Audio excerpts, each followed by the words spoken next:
What's up, Jets fans? Welcome to the latest edition of Jets Latest, where you get the latest on the Jets, Jets. I'm your host, the spitting statistician, Dane Martinez, and today we talk about how some rookies are flashing at OTAs and what that could do again for the versatility, flexibility of a Steve Wilks and Aaron Glenn defense. But we actually start with some of the breaking biggest news in the NFL late last week and over the weekend, and it is that, in fact, Aaron Rodgers is going to join the Pittsburgh Steelers. It looks like on a one-year deal. I have been talking about it here on Jets Latest about how happy I am, quite frankly, that we don't have to deal with him anymore. Obviously, we saw this, right? He was with the Jets for a couple of years. It didn't really go well. We all know about him running out of the tunnel with the flag and the 4 plays before the Achilles. Was he kind of in that MVP form or not? Was it a good move, right? Because it ultimately didn't get us to the playoffs, didn't get us to the promised land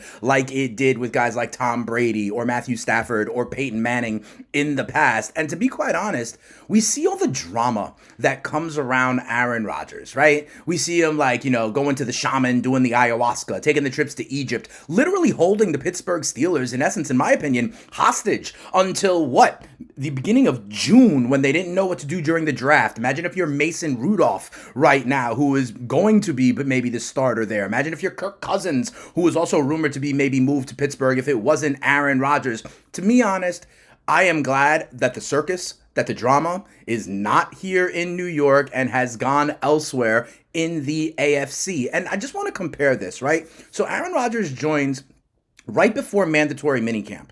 Think about all the stuff we have talked about here on Jets Latest that you have seen about the building that has happened with this new Jets culture, with this new Jets brand. Imagine if the starting quarterback wasn't even in the building yet and you had to start from square one with that. I think that's really part of the reason why, if you remember, I guess at this point, months ago, Aaron Glenn, Darren Muji had that meeting with Aaron Rodgers and then told him they're deciding to go into a different direction. That direction was Justin Fields. And I want to tell you something. Justin Fields actually was the first choice of the Pittsburgh Steelers as well, if you remember. But then they lowballed him with the offer, and Fields decided to come on over here to the Jets, who were kind of fully invested in him, right? So we'll see what Aaron Rodgers has left in the tank. But to be honest, if you are a fan of the green and white, you got to be glad that the circus is gone. Aaron Glenn, Darren Muji, we are building something new here. We have had kind of a longer runway to do it with Justin Fields and these new look Jets. I will say this.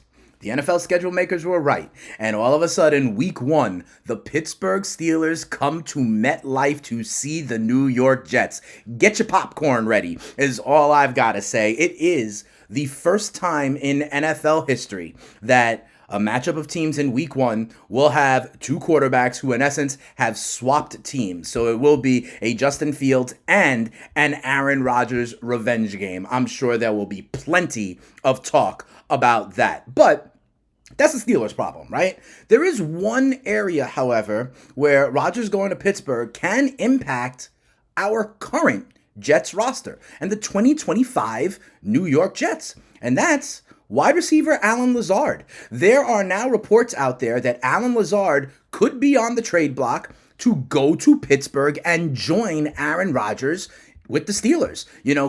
If you think about it, it kind of makes sense on a number of levels. Remember, we didn't necessarily know what kind of role Allen Lazard was going to have on this team. We thought there was the potential that he was going to be a salary cap casualty. He then restructured his deal kind of right underneath the deadline to make it more financially palatable for the Jets. But to be quite honest, listen, we have other wideouts right now, right? Between Garrett Wilson, Josh Reynolds, Arian Smith, Malachi Corley, Tyler Johnson. Those are 5 other receivers. We have continued to talk about Allen Lazard as a potential use in the blocking game. But if you remember, Lazard is one of these wide receivers that has always been like boys with Aaron Rodgers. And when Aaron Rodgers goes somewhere, he likes to bring his friends along. Remember how we got Lazard and like Randall Cobb when Rodgers signed with the Jets a couple of years ago. So there are people out there that are already kind of assuming that this might happen. Listen to Mike Florio of Pro Football Talk. He says, I fully expect that sooner than later, and no later than training camp, the Steelers will trade for Jets wide receiver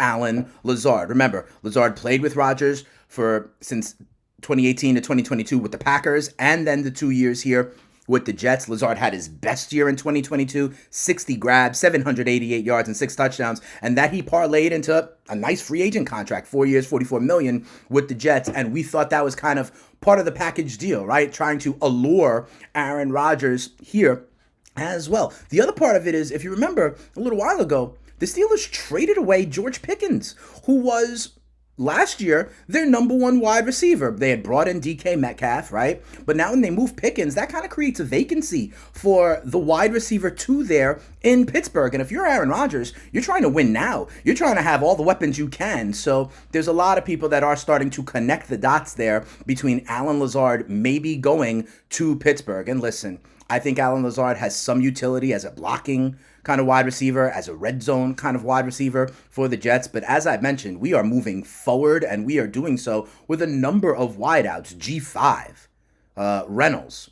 Arian Smith, and Malachi Corley as young kids who can pop off. And don't forget what I think is the forgotten man in Tyler Johnson as well, who is a nice little well-rounded wide receiver. Mason Taylor, of course, as well at the tight end position. So we will keep our eye out on that, but I would not be surprised if, yes, the Jets wind up parlaying Lazard into another draft pick or something, continuing to get more assets to use the way Glenn and Moji do. But enough about all that. Let me talk to you about what I've also mentioned, rookies that were flashing in OTAs and the kind of flexibility that it creates. And I'm talking specifically about A.Z. Thomas. Listen, Azareye'h Thomas was our 3rd round pick in the draft, was, as you know here from Jets Latest, drafted because he is a fit to play press man coverage. He is tall, he is lanky, just like Sauce Gardner, right? He did really well at Florida State in terms of his coverage snaps, never allowing a touchdown. We've talked a little bit about here how in the draft prep process,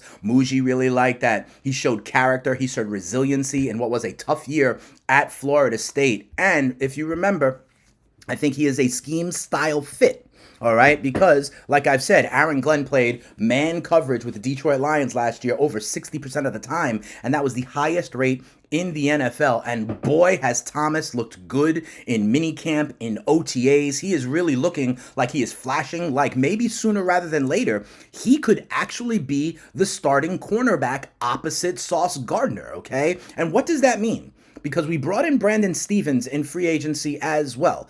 What I believe could be here is the idea that Stephens could actually transition and play more safety. Remember when he was signed, we talked about this as, was he really a fit at corner or is he better at safety? He had some work at safety with the Baltimore Ravens, and a lot of people thought that he actually was better as a safety than as a corner, but he was brought in. We kind of didn't have that cornerback 2. Then we go ahead and draft Thomas, right? So I think it's interesting. Remember, we have also here on Jets Latest talked about when I give the 53-man projection, when we give like what kind of needs could be out there. We continue to talk about safety as a position. I've mentioned names like Justin Simmons, like Jamal Adams, right? We know we have Cisco as a ball-hawking safety.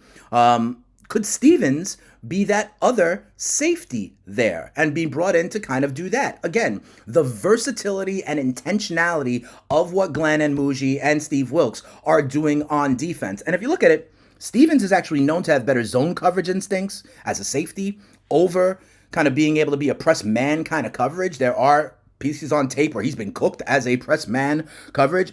And he actually had a great tackling grade as per PFF as a safety in 2022 with Baltimore. He allowed a kind of a strong passer rating against as a safety. His missed tackle rate is low for a safety, and there is some versatility there as well. So it's interesting. We've talked about a potential need at safety, right? Opposite Cisco. Yes, we drafted Malachi Moore, a kid kind of on the rise and on the come, right? But when we talk about Adams, he got benched last year. Maybe if A.Z. Thomas proves that he can handle starting opposite Sauce, maybe Stephens is the other safety with Cisco. And I think that could be very interesting. And once again, A.Z. Thomas's kind of success and impression that he's left in OTAs could necessitate this being a move that actually does happen. Keep an eye out on that. Keep an eye out on the potential of Allen Lazard on the trade block. And thank goodness we are building our culture and have gone in a different direction than the drama, than the circus that is Aaron Rodgers. Pittsburgh, you can have him We'll see you in week 1. That'll do it for another episode right here of Jets Latest. Remember, watch these videos, like these videos, subscribe to the Jets Latest channel, and tell a Jets fan friend to tell a Jets fan friend. And if you want to hear more from me, Spitting Statistician Dane Martinez, I am the host of the FTN Fantasy Show over on SiriusXM. It's channel 87. We do more than just talk about the Jets. We talk fantasy football, fantasy baseball. We got the NBA Finals going on, Stanley Cup Finals going on. FTN Fantasy is a great website, gives you great content, great data and tools to go ahead and make you be a better sports bettor and a better fantasy player to win your leagues and win that cash. But if you want the green and white, get locked into Jets Latest comeback every day, because I will be here every day getting you ready for mandatory minicamp, training camp, and what should be a very interesting and empowering 2025 season for the Jets. Jets. We'll see you tomorrow. We out of here.